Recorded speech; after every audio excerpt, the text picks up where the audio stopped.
할렐루야, 행복하십시오. 성령 충만하십시오. 메리 크리스마스.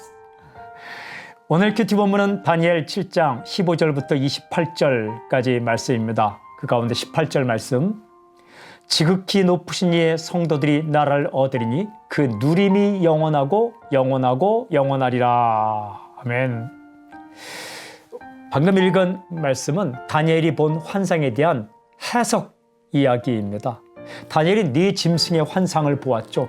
그 중에 다니엘의 마음을 어렵게 했던 것은 네 번째 짐승입니다. 무시무시한 모습을 가지고 있었죠. 이 넷째 짐승은 이 땅의 네 번째 나라인데 이전에 나타났던 나라와는 사뭇 달랐죠.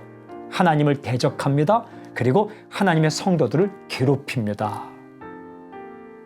그러면 이들은 어떻게 될까? 성도들은 어떻게 될까? 오늘 읽은 말씀 이렇게 되겠죠. 지극히 높으신 이의 성도들. 지극히 높으신 분은 하나님이시죠. 하나님의 성도들은 어떻게 될까? 고난을 받죠. 공격을 받죠. 근데 마지막은 어떻게 됩니까? 이렇게 읽고 있어요. 나라를 얻으리니. 주님의 나라를 얻는다라는 거예요. 하나님의 나라를 얻는다. 한때 강성했다가 그냥 이내 시들어버리는 세상 나라가 아니라 주님의 나라를 얻는다. 이것은 하나님의 백성이 된다. 천국 시민이 된다. 주님의 백성이 된다라는 거예요. 주님의 백성이 되면 어떤 복이 임할까? 이렇게 기록되어 있죠. 그 누림이 영원하고 영원하고 영원하리라. 저는 이 단어가 참 좋았습니다. 누림. 하나님의 나라를 누린다. 하나님께서 가지신 것 모든 것을 내가 누리게 된다. 그런데 그것이 영원하고 영원하고 영원하다. 시들지 않는다는 겁니다. 사라지지 않는다는 거예요. 이런 생각이 들었습니다. 하나님의 백성이 된 것이 정말 다행이다. 오늘 메시지, 하나님의 백성이 된 것이 정말 다행이다. 하나님의 백성이 된 것이 정말 다행이다. 그렇습니다.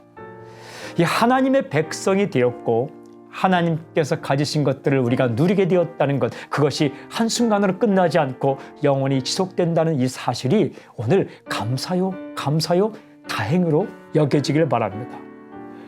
하나님의 백성이 되지 않았다면 어떻게 되었겠습니까?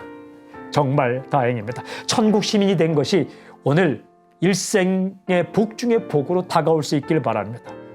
하나님의 백성들은 고난을 받을 수 있습니다. 그러나 멸망을 당하지는 않습니다. 고난을 받지만 멸망을 당하지는 않습니다. 완전히 깨어지지 않습니다. 하나님의 나라의 모든 것을 누리게 됩니다. 고난 중에서 은혜가 더 크죠.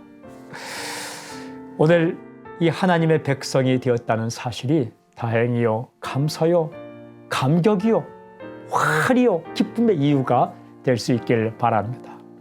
적용. 하나님의 백성이 된 사실에 대한 감사와 감격이 살아나게 해 주십시오. 오늘 그런 하루가 되십시오. 하나님,